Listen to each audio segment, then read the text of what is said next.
Many of you are familiar with this story, but there's always somebody for whom it is new. The old story of Holmes and Watson on a camping trip, you remember? And they were sound asleep, and after some excessive amount of liquid refreshment, woke up in the middle of the night, and Holmes looks at Watson, nudges him and says, "Watson, look up, what do you see?" And Watson says, "I see stars and stars and more stars." Holmes says, "What does that tell you, Watson?" He said, "Well, astronomically, it tells me that there are millions of galaxies and potentially billions of planets.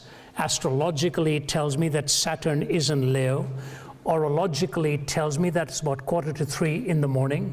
Meteorologically, it tells me that tomorrow will probably be a beautiful day. Theologically, it tells me that this is a vast universe and we are just a tiny part of the great whole. Why, Holmes, what does it tell you?" He says, "Watson, you idiot, somebody has stolen our tent."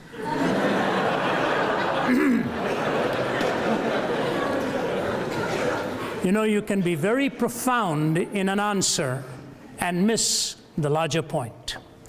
And I think what happens with this whole flirtation that I call messing so much with the ideas of atheism and not thinking of the ramifications, we really fail to understand where life ultimately goes if you choose to live it and define it without God.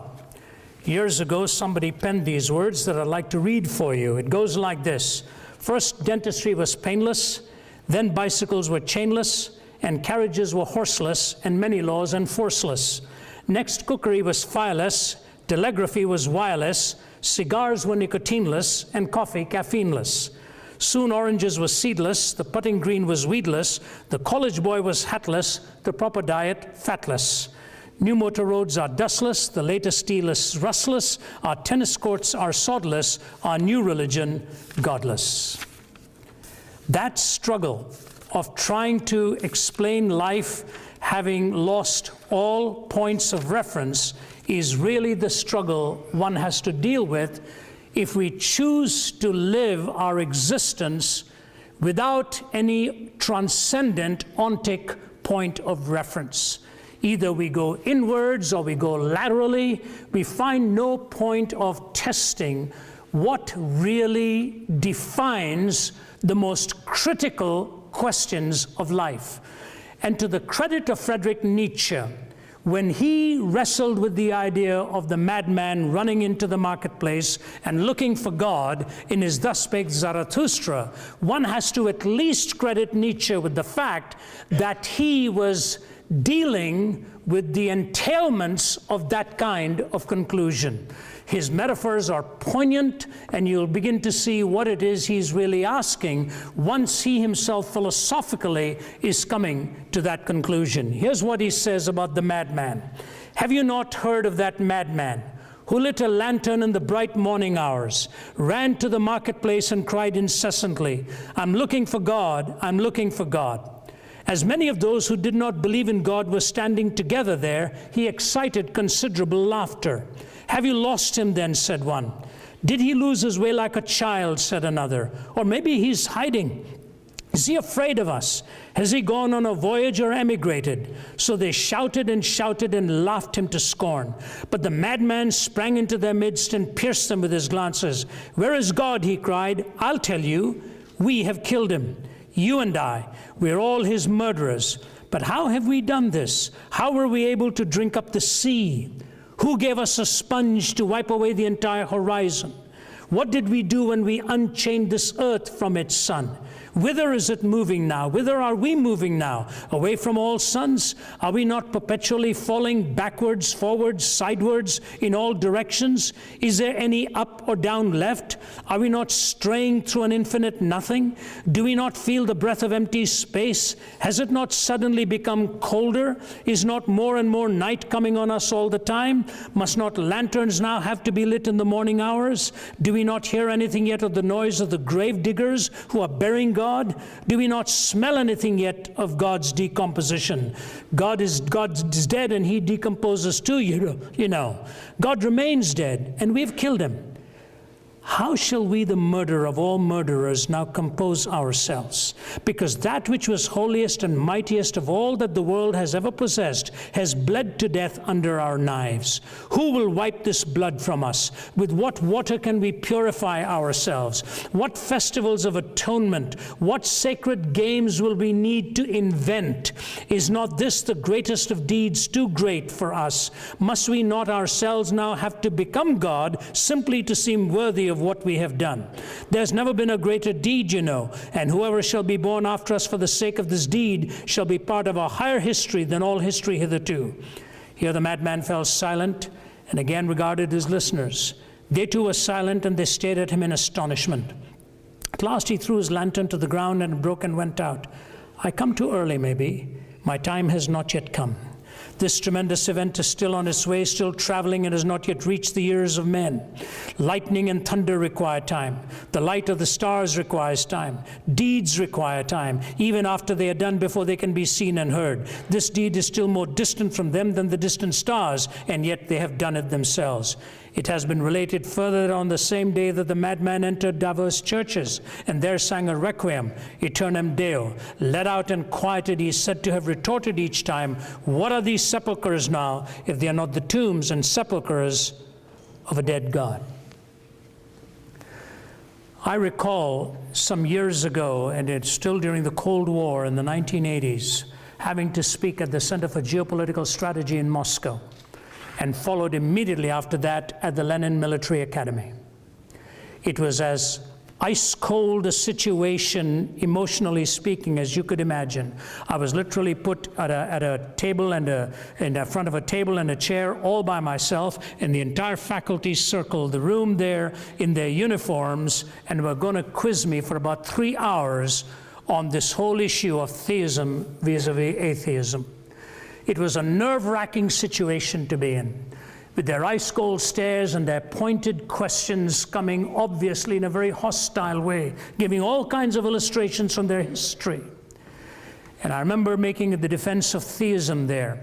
And I'll never forget the statement made by the head of the institution, all of their great leaders. If you walked in, it's 8 stories above ground and 4 stories below ground. From Peter the Great all the way to Kutuzov the general and to their modern leaders, their pictures were on the wall. And my wife was with me and one of my colleagues. And as we were walking out, the head of the institution grabbed my hand and he looked at me, and I quote and tell you exactly what he said. He says, Mr. Zacharias, I'm afraid I think you are right, but it's very difficult to change after 70 years of believing a lie. I didn't put those words into his mouth, but he knew the ramifications of what happened when Stalin moved from a study in a seminary preparing for the ministry to an avowed disbelief in God, and after having eliminated 15 million of his own people, Svetlana testified, sustained by 2 or 3 historians since, and Svetlana before the BBC in an interview said this. Malcolm Muggeridge, the journalist who had interviewed her, personally told me this story while I was visiting him. He said, hunched over as an old man, he said, I'll never forget what Svetlana described in the death of her father. As she stood by his bedside, the last thing that Joseph Stalin did, the last physical act, was to clench his fist towards the heavens one more time, threw his head back on the pillow, and he was gone. He'd lived a life with the ramifications of having wiped away the horizon, needing a lantern to be lit in the morning hours, sacred games that he tried to invent. Who gave us such power to do this? Who will wipe the blood from the knives that we have used, philosophically speaking? Atheism is flirting with the same dangers. To his credit, and I quote David Berlinski, a skeptic himself, who quoted Richard Dawkins in an interview and gave him credit for an answer. When Dawkins was asked if he would really want to live with the metaphysical, moral ramifications of the Darwinian worldview. Dawkins was asked this question, and Berlinski quotes him. Dawkins says, no. And he was asked why. He said the end result could be fascism. This was Dawkins. Now, Dawkins doesn't necessarily, of course, believe that there's no point of reference for good and bad and whatever, but when pushed on the whole issue of a Darwinian metaphysic extrapolated into the value system, he said, no, the logical outworking could be fascism itself. But here's what I want to do. I want to start off by defining what atheism is, because sometimes there's a softer version that is treated as atheism, but which is really not. It is an agnosticism. Somebody saying, I don't know, I don't claim to know. If I have enough evidence, I would believe, but I'm not going to come hardline down and say in a categoric denial of the absolute, the existence of a personal moral first cause. Etienne Born, the French philosopher, says this: atheism is the deliberate, definite, dogmatic denial of the existence of God. It is not satisfied with appropriate truth or relative truth, but claims to see the ins and outs of the game quite clearly, being the absolute denial of the absolute. Paul Edwards, Volume 1, page 175 in his multiple volume Encyclopedia of Philosophy. Here's what he says: an atheist is a person who maintains that there is no God. That is, that the sentence God exists expresses a false proposition. He's a person who rejects belief in God.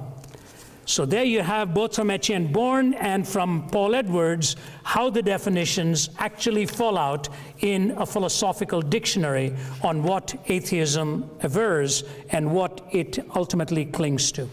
Now, if I came, sometimes when I describe myself as having come from an atheistic background, it's probably a strong term. I was more non-theistic, never gave the idea of a personal God any credence in my life. Growing up in the city of, I was born in the south, in the city of Chennai, and raised in the north. My parents, one came from Kerala, one came from Chennai. My dad was from Kerala, mother was from Chennai. Kerala has produced some of the greatest Hindu philosophers in India, and some of the biggest names in Hindu philosophy come from Kerala. It's sort of the intellectual philosophical capital of the land of India itself. My dad descended directly from the Nambudris, which were the highest caste of the Hindu priesthood.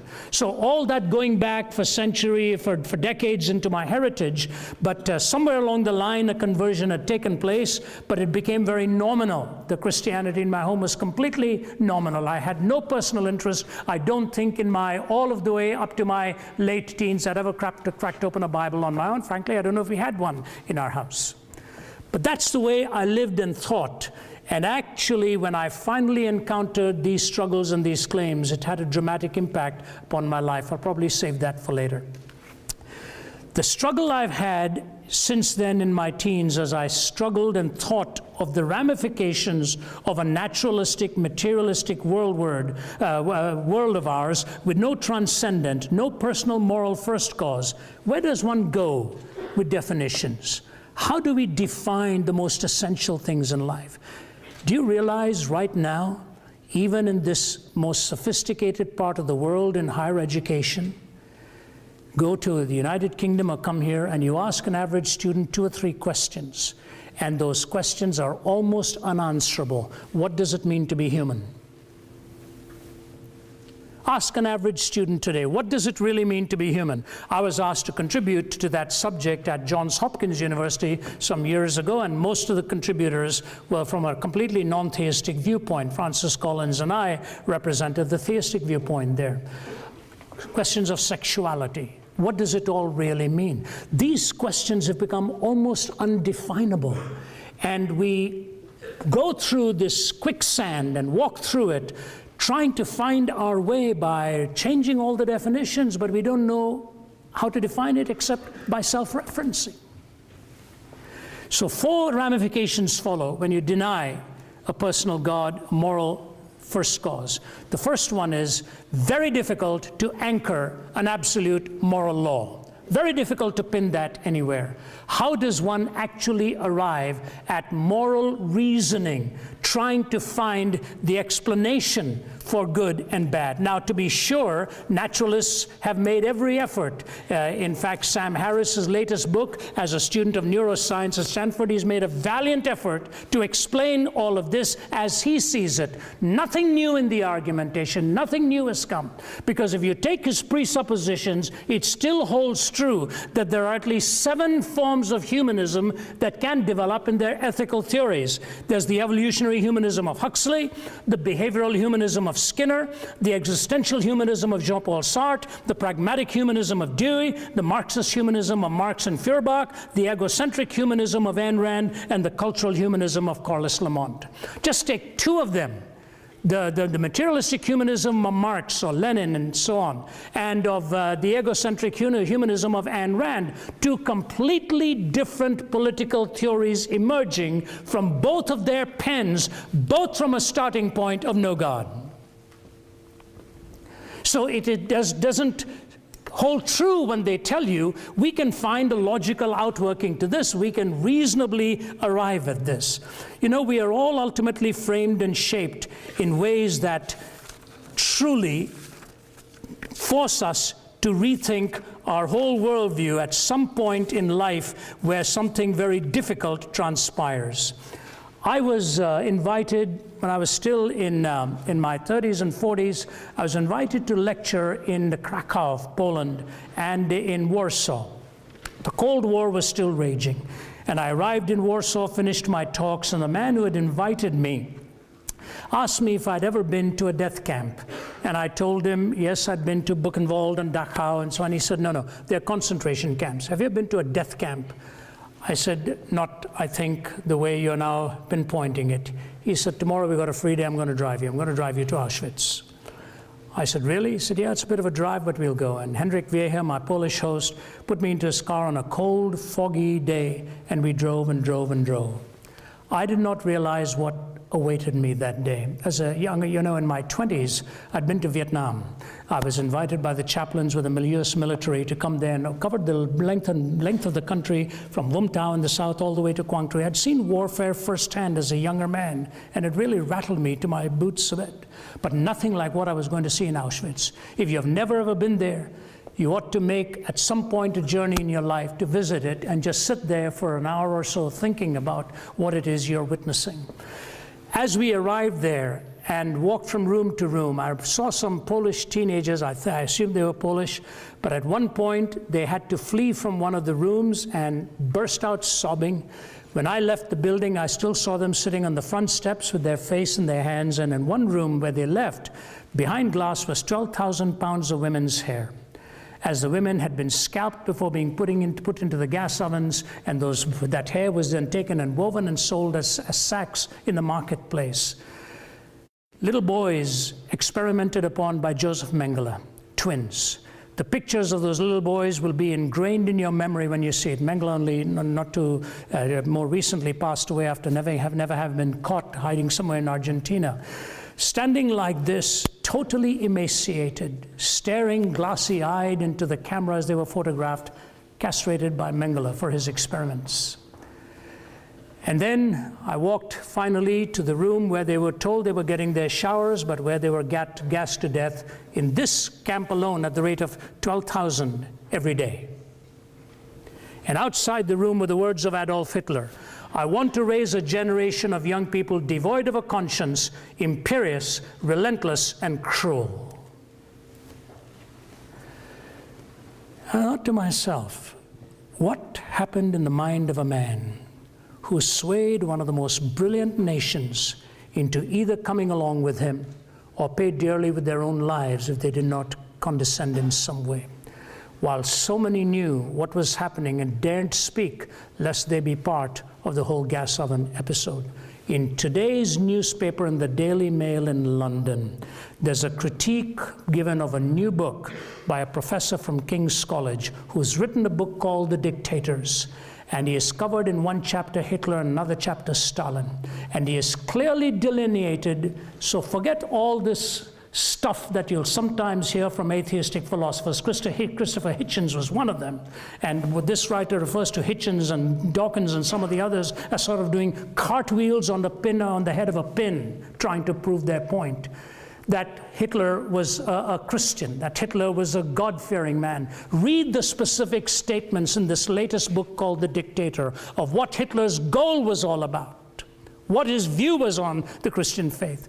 In fact, Hannah Arendt, who describes the last walk of Adolf Eichmann as he was going to his execution. Hannah Arendt, if I'm not mistaken, was I think wedded to, or certainly the mistress of Martin Heidegger, the German philosopher, who did not know how to exactly come down on the Holocaust himself. But here's Hannah Arendt writing in her book on Adolf Eichmann. Listen to this last paragraph. Adolf Eichmann went to the gallows with great dignity. He had asked for a bottle of red wine and drunk half of it. He refused the help of the Protestant minister, the Reverend William Hull, who offered to read the Bible with him. He had only 2 more hours to live and therefore, quote, "no time to waste for me," he said. He walked the 50 yards from his cell to the execution chamber, calm and erect, with his hands bound behind him. When the guards tied his ankles and knees, he asked them to loosen the bonds so that he could stand more straight. "I don't need that," he said. When the black hood was offered him, he was in complete command of himself. Nay, he was more. He was really completely himself. Nothing could have demonstrated this more convincingly than the grotesque silliness of his last words. He began emphatically by stating that he was no believer in God, to express the common phrase that he was no Christian and did not believe in life after death. But then he proceeded, "After a short while, gentlemen, we shall all meet again. Such is the fate of all men. Long live Germany, long live Argentina, long live Austria. I shall not forget them." In the face of death, he had found the cliche used in funeral oratory. Under the gallows, his memory played him the last trick. He was elated, and he forgot that really this was his own funeral. It was as though in those last minutes, he was summing up the lesson that this long course in human wickedness has taught us, the lesson of the fearsome, word and thought defying banality of evil. The trivialization of evil. That's exactly what happens when you do away with a moral point of reference and a sacred definition of human essence. You desacralize life, and all of this becomes nothing more than political game playing. And that's why Richard Rorty, who had no critique to offer the Holocaust, except that I find it revolting, says this: if moral imperatives are not commanded by God's will, and if they are not in some sense absolute, then what ought to be is a matter simply of what any one of us decides should be. There is no other source of judgment. Kai Nielsen, the Canadian atheist.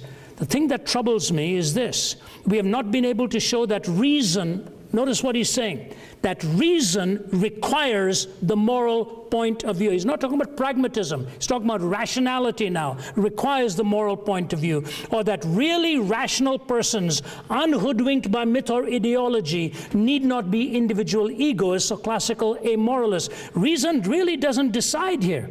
The picture I've painted for you is not a pleasant one. Reflection on this depresses me. Pure practical reason, even with a good knowledge of the facts, will not take you to morality. And then a footnote by Bertrand Russell. He says, you know, I cannot live as though ethical values are simply a matter of my personal taste, and therefore I have found my own views actually quite incredible. I don't know what the answer is. Pretty grim stuff. And so if you ask me, what happens when we abandon God and move away to self-referencing moral reasoning? I like reading the poets. I like listening to the lyrics of songwriters, because they are sometimes much more poignant in admitting reality than abstract philosophers might do. Here's one of the rock groups, King Crimson, years ago. Cat's Foot, Iron Claw, Neurosurgeons, Scream for More, From Paranoia's Poison Door, 21st Century Schizoid Man. Blood Rack, Barbed Wire, Politician's Funeral Pyre, Innocents Raped with Napalm Fire, 21st Century Schizoid Man. Death Seed, Blind Man's Greed, Poets Starving, Children Bleed, Nothing He's Got He Really Needs, 21st Century Schizoid Man. The walls on which the prophets wrote is cracking at the seams. Upon the instruments of death the sunlight brightly gleams. Will no one lay the laurel wreath as silence drowns the screams? Between the iron gates of fate the seeds of time are sown, and watered by the deeds of those who know and who are known. Knowledge is a deadly friend when no one sets the rules. The fate of all mankind, I see, is in the hands of fools. Confusion will be my epitaph as I crawl a cracked and broken path. If we make it, we can all sit back and laugh, but I'm afraid tomorrow I'll be crying. Songwriters, my study of the romantic poets, lyricists, poets, you saw what they were saying in reality because they connected this with this, the head with the heart, and the entailments that follow. Why am I not an atheist? I simply cannot find a rationally defensible way for moral reasoning. And the fact of the matter is, we are at our core moral beings. Those who deny God's existence, what do they invoke? Too much of evil and suffering. On what basis? How do they even arrive at that moral reasoning? Number two, the question of meaning. How do we arrive at the reality of meaning? What meaning do we really attribute to life? Are we entitled to our own definition of meaning? Or like the myth of Sisyphus, do we roll the stone up the hill and watch that row of stone rolling down again, monotony, and do this each day? You know, I live in a condominium in Atlanta, and just opposite our apartment there is a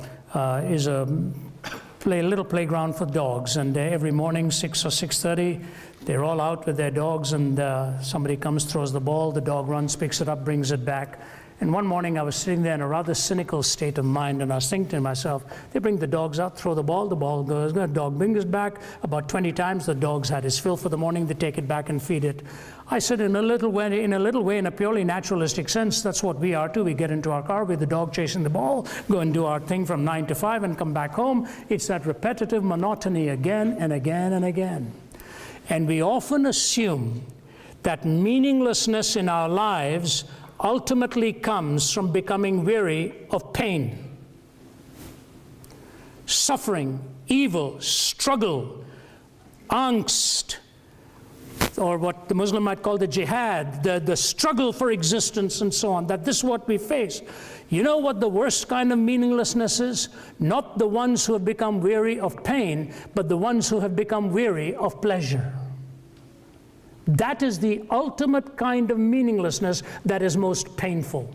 I did a series of books on imaginary conversations. The first one I did was The Lotus and the Cross, Jesus Talks to Buddha. The second one I did was Sense and Sensuality, Jesus Talks to Oscar Wilde, and did about half a dozen in that series. But I remember going to Paris, going to England to do some research on Oscar Wilde. Went and visiting the hotel where he ultimately passed away in his 40s. And Oscar Wilde, this father of dandyism, as it were, enjoying that unfettered life, I find fascinating two things that he really, actually with three when you think about it. When he wrote the picture of Dorian Gray, you almost wonder there was something autobiographical in the emptiness that he himself found towards the middle years of his life. But he is lying in bed in the hotel in Paris, and he asks an incredible question of his lover, Robbie Ross. He looks at Robbie Ross and he says to him, "Did you ever love any one of those young boys for their own sake?" How does a hedonist come out with a question like that on love being defined as of merit for its own sake? Robbie Ross looked at him and he said, "No, I never loved any one of them for their own sake. I loved them for my sake." He said, "Robbie, neither did I. Get me a priest." And when you read his book, The Ballad of Reading Gaol, it's a brilliant piece of poetry with multiple stanzas.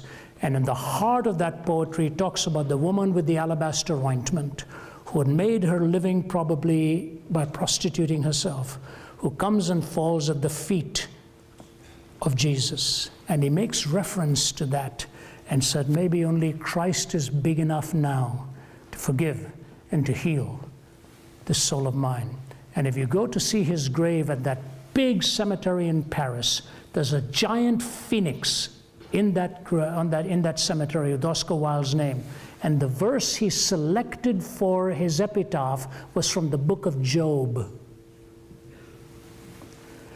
A pleasure-driven man going to the book on suffering to describe his own life.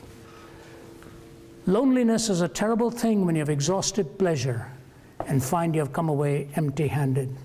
And to you young students, I tell you, the world is yours out there with all kinds of pleasure. And the most pitiful state to reach is when you've exhausted it and find out that it really didn't take you anywhere, it didn't bring you what you thought it would. So meaning. What really brings meaning? What brings purpose in life? How do we find this in the sense of finding not just existential fulfillment, but a definitive purpose by which to measure where you are on this journey of life's meaning? I've traveled now for 4 decades, and I was raised with almost no money in my pocket ever. In fact, something very sad happened today, and some of you may know my story. And I came to know Christ when I was on a bed of suicide at the age of 17 in the city of Delhi. Tried to take my own life, totally empty. When a man walked into my hospital room and brought me a Bible and led me and gave that Bible, he couldn't stay because he wasn't allowed. I was in a pretty depleted state, my body dehydrated. He gave it to my mother, who struggled through the English in that and read it for me, whatever. But I made my commitment to Christ at the age of 17 on a bed of suicide. This morning I got the word that my friend who had come into that hospital room, he was in his late 70s, passed away last night. So I spoke to his daughter. She calls me Uncle Ravi now, and she said, Uncle Ravi, the last 3 weeks, he spent every day watching you on YouTube. I said, that's terrible. He could have got a better picture than that. She said, but you know, last week when I spoke to him on the phone, he said, Ravi, sometimes I think my whole purpose in this world was to bring you to Christ. And he says, I draw such great joy from that. And the reason I mentioned that, I told Tammy, his daughter, I said, Tam, when I phoned your dad last week to find out how he was doing, he asked me how I was doing financially. He said, can I send you something? I said, no, Fred, I'm fine. I said, I'm calling to just chat, find out how you are. And I said, you know, Tammy, when I was a young teenager, he'd drive us to the place where we were doing our Bible study and he'd sit in the front of the car and toss his wallet back into my hand. He said, let's go and get some Cokes and samosas and have some fun this evening. And we'd go and get ourselves some Coke, 6 or 7 of us in the car. I said, and your dad hardly had any income at that stage. That was the generosity with which he lived. So I was raised with very little. Not making a sob story, I'm just telling you that. Now it's my privilege to see people with a lot. I had dinner one night with the 7th wealthiest man in the world. I asked him, whatever brought you to inviting me to come and speak to your staff? He said, a little while ago, I phoned my wife from the 70th floor or something of my building, and I told her, I'm a very lonely man. She said, so am I. He said, what do we do? She said, I don't know, but there's a church opposite one of the apartment buildings we own. Maybe we should go there, then we won't have to pay for parking.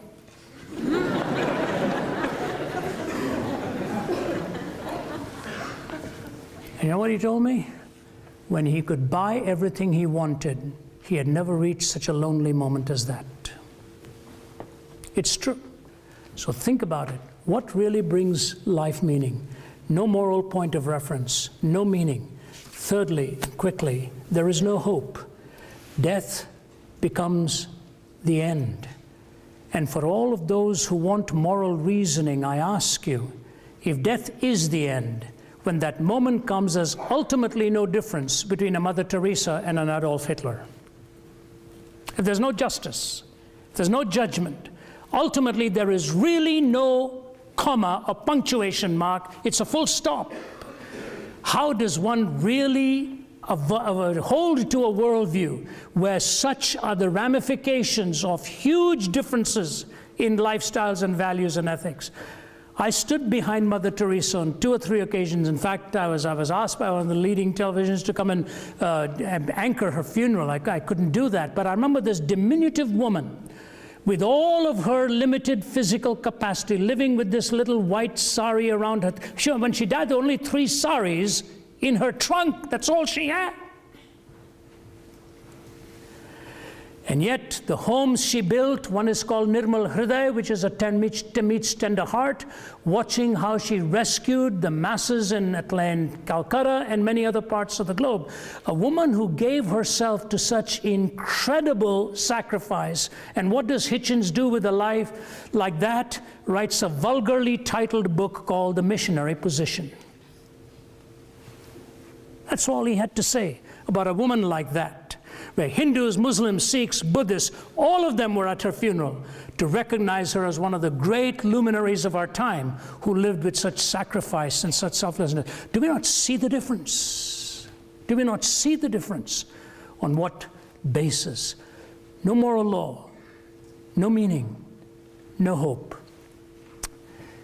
You know, it's amazing what death does to a human life when you've lost somebody near and dear. I was in my 20s when I lost my mom. She was in her 50s. You look at life from a different paradigm at that moment. The great philosopher, theologian, Nicholas Wolterstorff, taught at Yale. He's in his 80s. Wolterstorff made this comment after he lost his son in a mountain climbing accident. He says, you know, when we have finished conquering absence with a cell phone, conquering heat with our air conditioners, conquering our winglessness with airplanes, conquering distances with transportation, we'll still end up having to deal with the evil in our heart and death.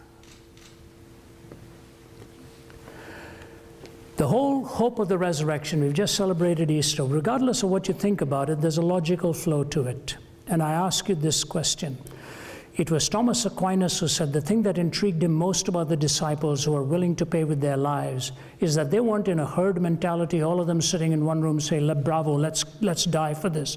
They all died alone in different settings. Thomas Aquinas came to my country and preached the gospel there and paid with his own life. And that's why the oldest church in India is named after him, the Mar Thoma Church. Peter, Paul, they didn't do this for some kind of a hallucination experience in their background. They came to the realization that the risen Christ had redefined all of history for them, and that's why carried his message everywhere. Hope, hope beyond the grave, hope for now. Without God, I find no point of reference for morality except self-referencing. No ultimate point of reference for meaning except whatever you choose to give to yourself. No ultimate hope beyond the grave. And finally, if one is wrong in all of these choices, then you say to yourself, what is the recovery line? Where do I turn now for recourse when everything else I lived for was contrary to what I now think I must face? That's why Jean-Paul Sartre found himself literally on his deathbed saying, I found my philosophy unlivable. And his mistress standing by his bedside said he's losing his mind. Maybe for the first time then he really found it. Some of you may know the great name of Francis Schaeffer. He was a great philosopher in the Christian world in the 60s, 70s, and 80s. I had the privilege of just meeting him once. His son, who went as Frankie Schaeffer, now as Frank Schaeffer, turned his back upon all this belief, turned his back upon it, and wrote some pretty bitter books against the Christian faith, the evangelical faith, and all of that about his father. The pretty nasty stuff that he got into by his own recognition. His mother, at the age of 98, passed away this week. In the Huffington Post, he's written a tribute to his mother. If you haven't read it, read it. He talks about his mom, who loved him unconditionally, even in the days where he was writing profane stuff. Got into a relationship, had an illegitimate child. He said, my mother was always there, loving me unconditionally. She introduced me to the great musicians, to the great artists, to the great writers, and he goes through the list many times there. And he said, I spoke to her last week, and he goes through his relationship, how she loved him. He said, now I'm a grandfather, married with my children and their children. And he ends his tribute to his mother with these incredible words. He says, Mom, you won. I believe.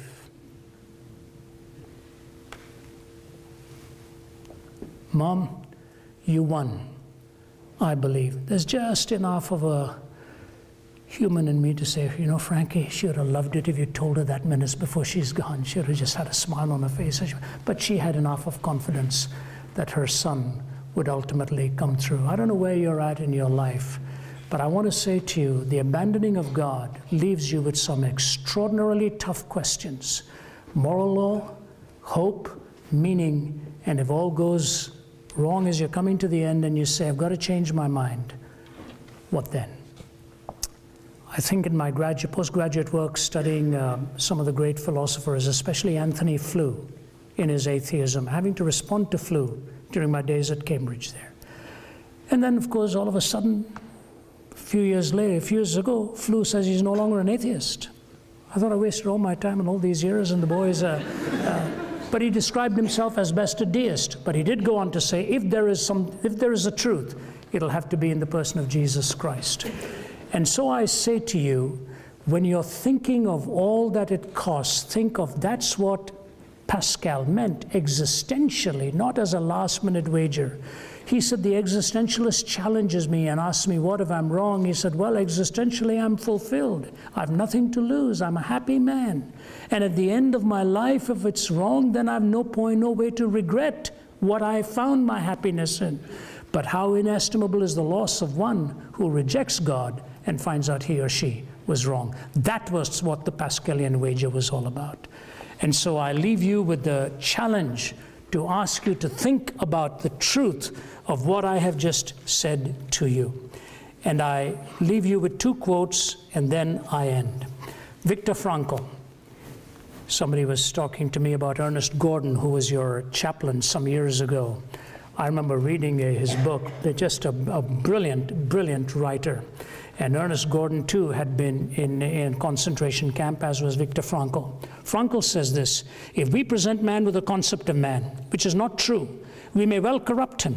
When we present him as an automaton of reflexes, as a mind machine, as a bundle of instincts, as a pawn of drives and reactions, as a mere product of instincts, heredity, and environment, we will then feed the nihilism to which modern man is in any case prone.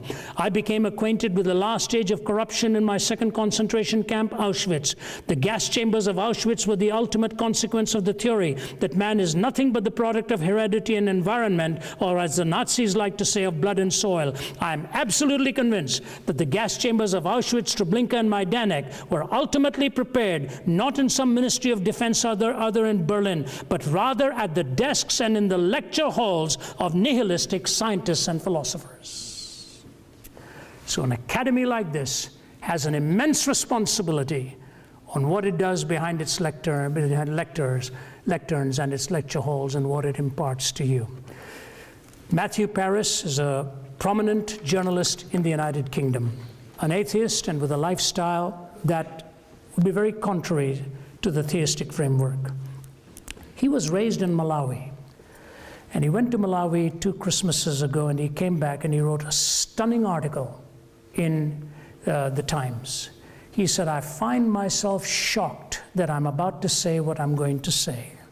He said, because it challenges every philosophical bone in my body. He said, as one who has lived disavowing God and as an atheist, I'm staggered by the fact of what I'm seeing and about to state in this article. He said, Africa is in serious trouble. And he goes on to describe all that is going on there. He says, and if something doesn't happen, it'll end up with the sinister mix of Nike and the machete at the same time. And he says, what I've concluded is this: Africa doesn't just need another ethical theory. He said, what I saw with my own eyes was what the Christian gospel did for the people, how that new birth changed their hearts. He said, I'm amazed that I'm saying things like this. He said, and yet I'm convinced an ethical theory is not what the African continent needs. It needs the gospel of regeneration and the gospel of redemption. I would have just added one footnote to Mr. Paris's words. Mr. Paris, not just Africa, the whole world. That's what the whole world needs. Why am I not an atheist? I simply cannot build a life coherently with life's deepest questions that continue to haunt when you're running from God. I leave that with you for thought, and will respond to your questions along with Vince Vitale. Thank you very much.